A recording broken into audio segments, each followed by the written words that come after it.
மட்டும்தான் அது தகுதியா இருக்கும். ஆமென். அவரை மேன்மை பாராட்டுறது தான் இந்த உலகத்துல தகுதி. அவருக்கு தான் அது பொருந்தும். அவர் தான் உயர்ந்தவர், சிறந்தவர், மேன்மையானவர், ஆமென், மகத்துவமானவர் அந்த இயேசு. ஹalleluya.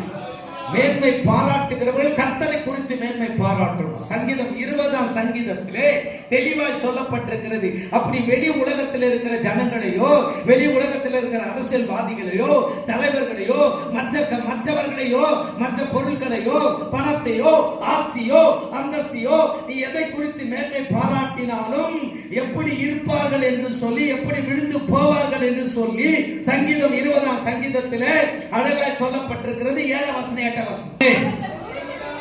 கட்சி இவன்களை அவனை எவ்வளவு மேன்மை பாராட்டுகிறோம் முறிந்து விழுவார்கள்.